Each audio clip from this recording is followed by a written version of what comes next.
This podcast contains paid advertisements, but more on that later. Welcome to the O'Connor Bootstrap Podcast, where I discuss how you can grow your business by the bootstraps. This applies to all entrepreneurs, from the person just starting up to the one that is already well established.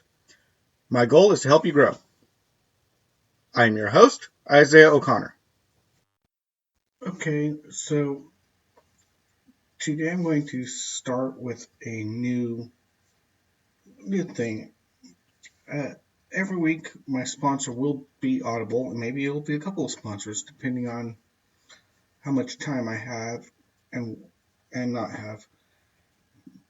And just in case you've never heard of Audible, Audible is one of the largest, if not the largest, Audible book sites around. They're amazing. You can sign up. You can just buy books directly from them, or you can sign up for their subscription service. It's a monthly service, $15 a month, $14.99. You get 1 credit and 2 Audible original books every month. They're amazing. I have over 100 books between my account, my wife's account. We have a lot of books there I've listened to. It's a great way to grow your business, to grow your knowledge base. Great way to consume books. Now, the difference of this time is every week I'm going to try to at least once a week give 1 book recommendation. And this week is going to be Who Moved My Cheese? I forget who wrote it. I'll put a link in the description. You can go straight to it. But it's a great little book. It's about change and not avoiding change and tackling change in our life. And change is a big deal. It's been happening a lot. So it's a really important book. Great little book. Very short, very easy read. Go check it out, audible.com. Link will be in the description below. Have a great day on that. Now, as far as today's topic. Well, today we'll talk about probably one of the hardest things to do in business. And that is doing what needs to be done. Now, of course, knowing what to do is a big part of the battle. Sometimes you just don't know what to do. I know years ago, after about a year or 2 in business, I was drowning. I had no clue what I was doing. I was struggling. I didn't know what books to read, where to go, what resources to get, how to do anything. I had no idea, no clue.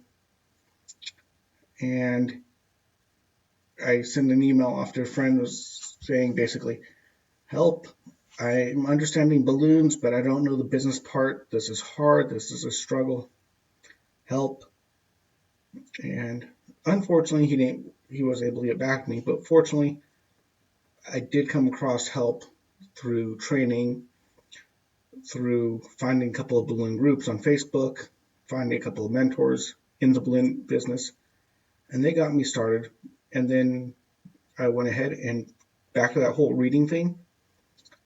I read, quote unquote, every one of the books that Dave Ramsey has as required reading for his employees. Again, I will put that in the list below. Those are some great books, and those got me started in the right direction, where I started really learning about business, listening to the right business courses, going to the right business YouTube channels, finding business podcasts, all the above, and really started learning and started growing my business because of that.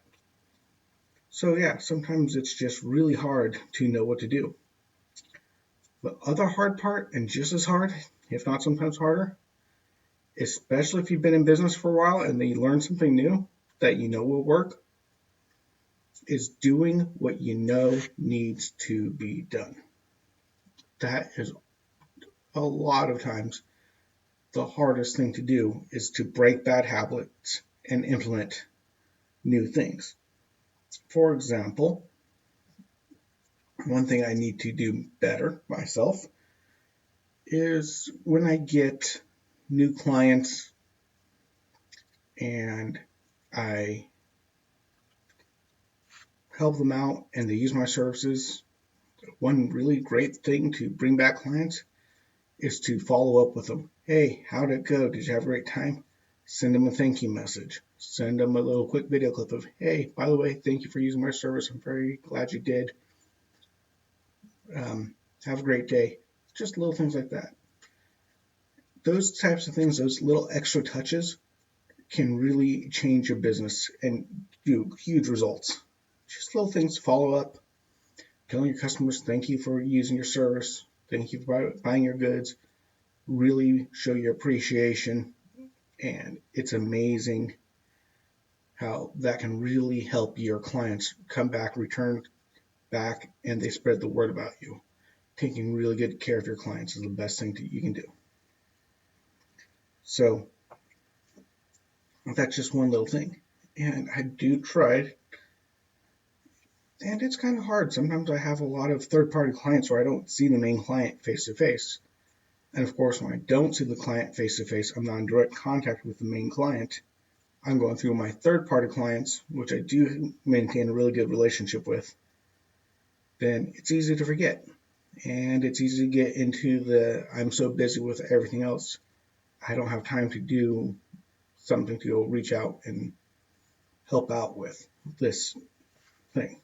But yeah, I know I need to do it better. So knowing what to do, knowing that that helps, knowing that taking extra step really is a great thing, really needs to be done. And I need to do that a little bit more often.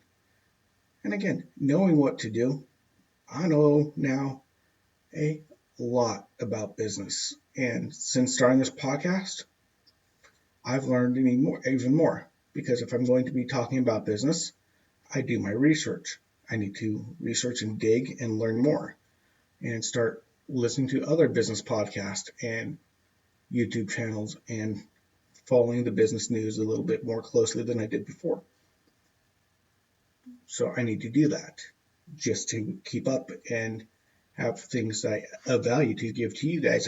And I do that as best as I can. And I've learned a ton about business. And the more I learn about business, the better I become at business if I implement what I actually learn. And as I do, my business grows. As I learn how to make cold calls, the better my business does. As I learn more about SEO, my SEO gets better as I implement the changes. And sometimes it's really hard. And the biggest thing is when you've been doing things a certain way for a long time, changing it to be better is hard. It's hard to break bad habits. It's hard to create good ones. And it's hard to make changes in the way you run your business. And it's very difficult. But in the end, I think it's going to be well worth it as you implement what you learn. It's easy to learn. It's easy to get excited. It's like when I was a kid and with my little church youth group, we'd go off on some Christian church camp.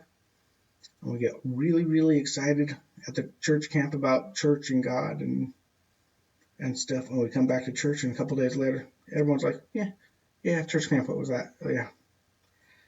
Don't mean to get a little preachy on you, but it's kind of the same thing sometimes with business. We go to a conference, we listen to a really good podcast, we see a really good video on business, we read a really good book on business, and we get really, really hyped and excited about it. And we go, yes, I'm going to go do this. You go back and you get really excited and you get ready, and you do it a couple of times, but then you lose the consistency, which I've talked about.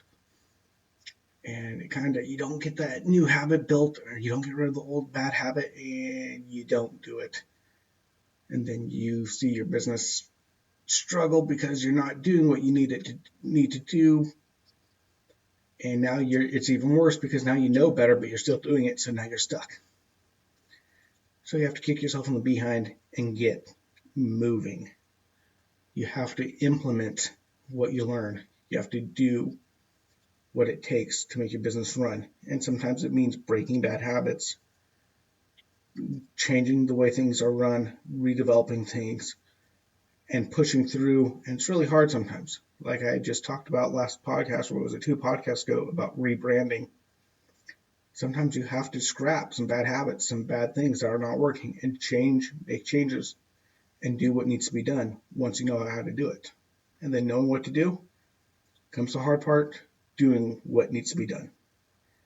So, speaking of things that need to be done, I am still researching ideas on how to run a successful brick and mortar store.